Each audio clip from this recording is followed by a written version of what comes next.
Hello दोस्तों, कैसे हैं आप सब। आशा करता हूं कि आप सब ठीक होंगे। मैं योगेश आप सबका इजी एजुकेशन में स्वागत करता हूं। आज के विषय को शुरू करने से पहले आप सबसे अनुरोध है, अगर आप इस चैनल पर नए हैं तो चैनल को सब्सक्राइब करें और बेल आइकन को प्रेस करें, जिससे कि आपके पास हमारी न्यू अपडेट्स और वीडियोस आसानी से और सबसे पहले पहुंचे। दोस्तों, इससे पहले हम कुछ और अध्यायों को पढ़ चुके हैं, उनका लिंक आपको डिस्क्रिप्शन में मिल जाएगा, तो आप उन्हें वहाँ से देख सकते हैं। तो चलिए आज का विषय शुरू करते हैं।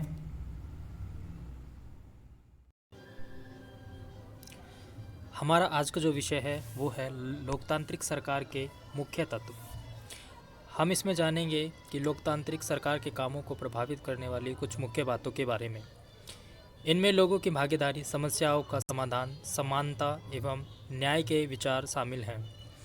ये सभी लोकतांत्रिक व्यवस्था को सफल बनाते हैं। अगर लोकतांत्रिक व्यवस्था न हो तो क्या होता होगा, इन सब चीज़ों के बारे में हम जानेंगे। इसमें एक उदाहरण दे रखा है दक्षिण अफ्रीका में रहने वाली माया का। तो उसकी कहानी के ज़रिए हम समझने की कोशिश करेंगे कि लोकतांत्रिक सरकार के मुख्य तत्व कैसे और कौन कौन से हैं। तो चलिए स्टार्ट करते हैं। दक्षिण अफ्रीका एक ऐसा देश है जहाँ कई प्रजातियों के लोग रहते हैं। श्वेत, गोरे, अश्वेत, काले और जिनकी त्वचा का रंग सांवला है, जैसे भारतीय। जोहान्सबर्ग में रहने वाली 11 वर्ष की दक्षिण अफ्रीकी लड़की माया नायडू एक दिन पुराने बक्सों की सफाई करने में अपनी मां की मदद कर रही थी। उसे एक रजिस्टर स्प्रैप बुक मिला जो अखबार की कतरनों और तस्वीरों से भरा हुआ था। उसमें एक 15 साल के स्कूल जाने वाले लड़के की बहुत सारी तस्वीरें थी। माया ने जब उस लड़के के बारे में अपनी माँ से पूछा तो उसे पता चला कि उसका नाम था हेक्टर पीटरसन। उसको पुलिस ने गोली मार दी थी। माया को बड़ा झटका लगा। उसने पूछा, क्यों? माया की मां ने समझाया कि दक्षिण अफ्रीका पहले रंगभेद कानून में शामिल था और रंगभेद कानून से शासित था। रंगभेद का मतलब है त्वचा, चमड़ी के रंग के आधार पर भेदभाव करना। दक्षिण अफ्रीका की प्रजातियां इसी आधार पर अलग अलग समूहों में बटी हुई थी। वहाँ के कानून के मुताबिक श्वेत, अश्वेत, भारतीय एवं अन्य प्रजातियों को एक दूसरे से संबंध बनाने की इजाज़त नहीं थी। विभिन्न प्रजातियों के लोग न तो एक दूसरे के आसपास रह सकते थे और न ही आम सुविधाओं का इस्तेमाल कर सकते थे। माया को अपने कानों पर विश्वास नहीं हो रहा था। रंगभेद कानून के तहत जिस तरह का जीवन था उसके बारे में बताते हुए माया की मां की आवाज़ में बड़ा गुस्सा था। उन्होंने बताया कि श्वेत और अश्वेत लोगों के अस्पताल अलग होते थे और अस्पताल की गाड़ियां भी।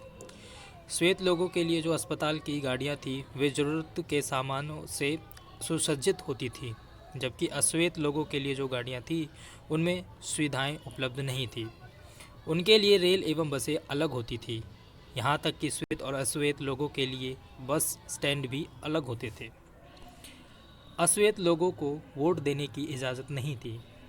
देश की सबसे अच्छी ज़मीन श्वेत लोगों के लिए आरक्षित थी और अश्वेत लोगों को खेती के लिए सबसे घटिया ज़मीन मिलती थी।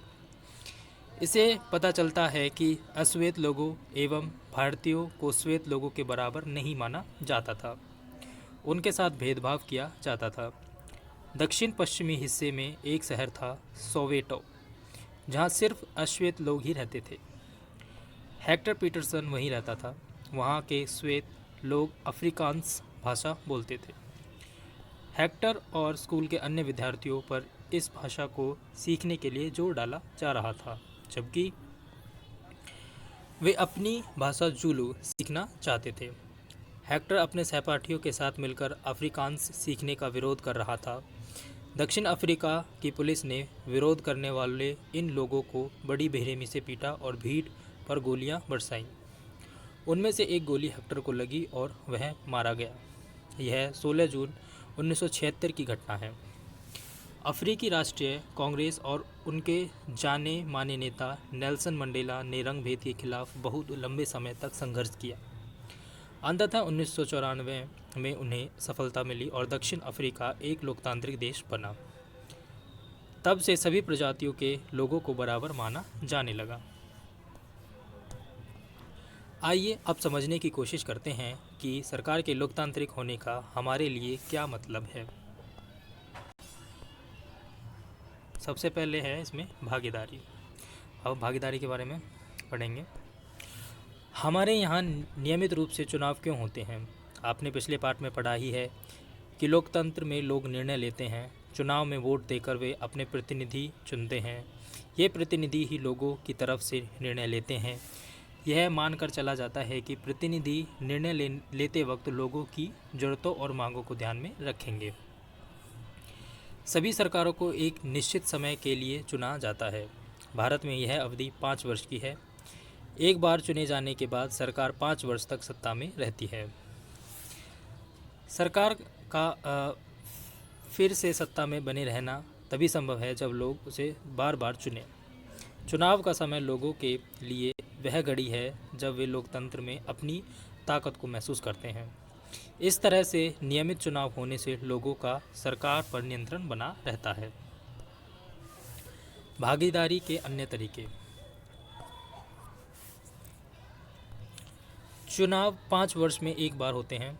वोट देने के अलावा लोकतांत्रिक सरकार के निर्णयों और नीतियों में लोगों के भाग लेने के और भी कई तरीके हैं। लोग सरकार के कार्यों में रुचि लेकर और उसकी आलोचना करके भी अपनी भागीदारी निभाते हैं। अगस्त 2005 में जब एक खास सरकार ने बिजली का किराया बढ़ा दिया था तो लोगों ने अपना विरोध बहुत ही तीखे रूप से व्यक्त किया।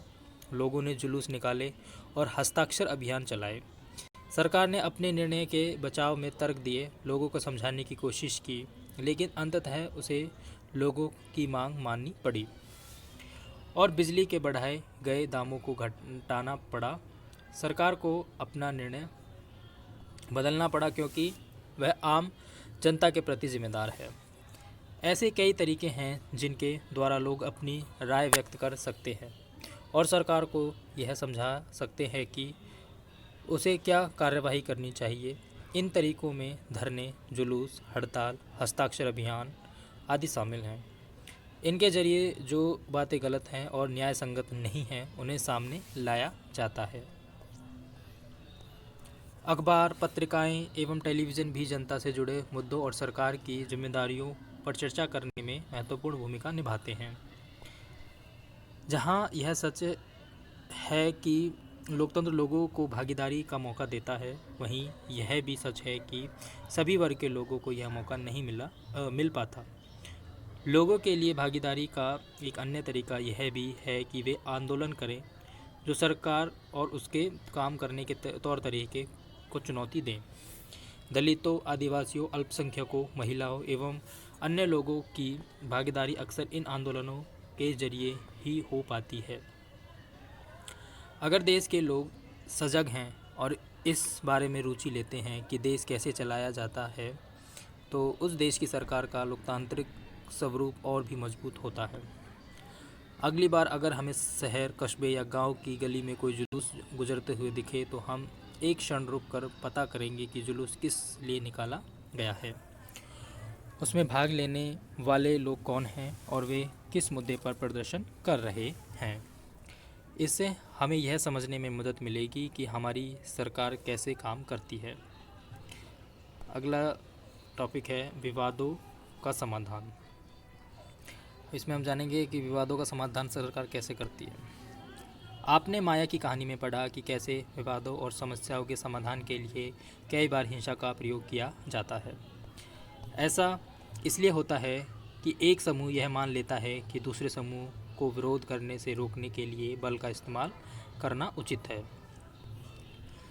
विवाद तब उभरता है जब विभिन्न संस्कृतियों, धर्मों, क्षेत्रों और आर्थिक पृष्ठभूमियों के लोग एक दूसरे के साथ तालमेल नहीं बिठा पाते। ऐसा तब भी होता है जब कुछ लोगों को लगता है कि उनके साथ भेदभाव किया जा रहा है।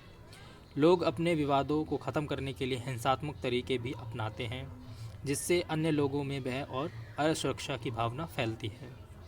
सरकार की यह जिम्मेदारी होती है कि वह विवादों का समाधान करे। आइए अपने समाज के कुछ विवादों के बारे में पढ़ें और यह समझें कि सरकार इनके समाधान में क्या भूमिका निभाती है। धार्मिक जुलूस और उत्सव कई बार समस्या का कारण बनते हैं। उदाहरण के लिए धार्मिक जुलूस किस रास्ते पर निकले, यही कई बार विवाद का कारण बन जाता है। कई बार हिंसा भड़कने का खतरा रहता है। कभी कभी जुलूस के लोग उत्तेजित हो जाते हैं। कभी लोग जुलूस पर पत्थर फेंकने या उसे रोकने की कोशिश कर सकते हैं। सरकार, खासकर पुलिस, ऐसे मौके पर बहुत ही महत्वपूर्ण भूमिका निभाती है। पुलिस की जिम्मेदारी यह सुनिश्चित करने की होती है कि आपस में टकराव की स्थिति न पैदा हो, हिंसा न भड़के। वह सभी पक्षों को एक जगह बिठाकर बात करवाती है ताकि विवाद का समाधान हो सके। इसमें एक पैराग्राफ दे रखा है, देखिए। भारतीय संविधान में बुनियादी नियम और कानून दिए गए हैं। ये कानून सरकार और लोगों के लिए हैं। सबको इनको मानना पड़ता है। विवादों का समाधान इन्हीं कानूनों के आधार पर होता है।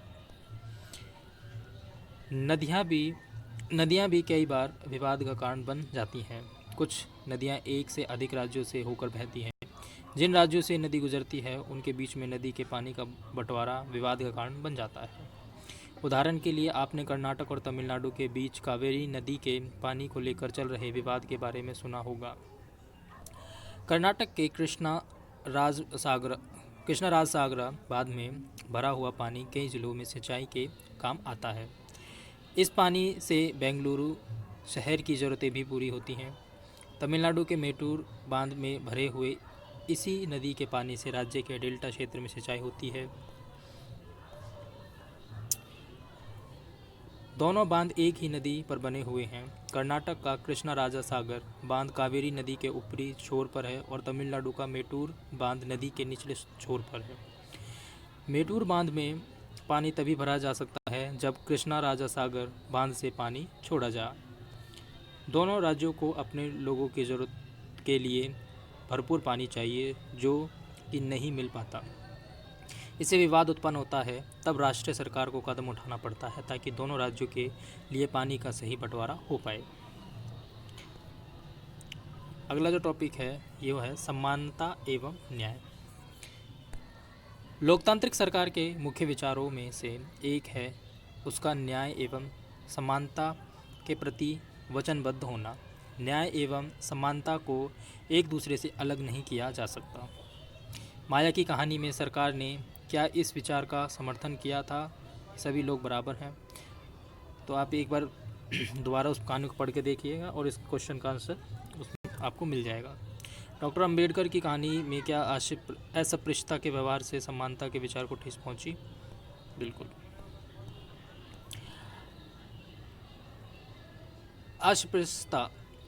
अस्पृश्यता यानी छुआछूत की प्रथा पर अब कानून द्वारा रोक लगा दी गई है। लंबे समय तक दलित लोगों को शिक्षा, स्वास्थ्य एवं यातायात की सुविधाओं से वंचित रखा गया। पहले हालात यह थी कि उन्हें सार्वजनिक मंदिरों में घुसने तक नहीं दिया जाता था। डॉक्टर अंबेडकर, जिनके बारे में आपने पहले भी पढ़ा और कई बार लोगों ने जोर देकर कहा कि यह प्रथा अमान्य है। न्याय तभी प्राप्त हो सकता है जब सब लोगों के साथ बराबरी का व्यवहार हो। सरकार भी समानता और न्याय की ज़रूरत को पहचानती है और उन समूहों के लिए विशेष प्रावधान करती है जो समाज में अब भी बराबर नहीं माने जा रहे। जैसे हमारे समाज में यह आम प्रवृत्ति है कि लोग लड़कों की देखभाल लड़की से ज़्यादा करते हैं। इसका मतलब है कि समाज लड़कियों को उतना महत्व नहीं देता जितना लड़कों को देता है। यह धारणा गलत एवं अन्यायपूर्ण है। इसे दूर करने के लिए सरकार ने कुछ कदम उठाए हैं। सरकार ने कुछ विशेष प्रावधान किए हैं जिसमें लड़कियां अपने साथ होने वाले अन्याय से छुटकारा पा सकती हैं। उदाहरण स्वरूप सरकारी स्कूल और कॉलेजों में लड़कियों की फ़ीस ख़त्म या कम करने का प्रावधान किया गया है। तो ये था आपका अध्याय, ये कंप्लीट हो चुका है। तो उम्मीद करता हूँ आपको ये पसंद आया हो। अगर आपको वीडियो पसंद आई है तो प्लीज़ इसे लाइक और शेयर करें और कमेंट करें और हमारे चैनल को सब्सक्राइब करें। अब मिलते हैं हम आपको अगली वीडियो में। तब तक के लिए बाय एंड थैंक यू।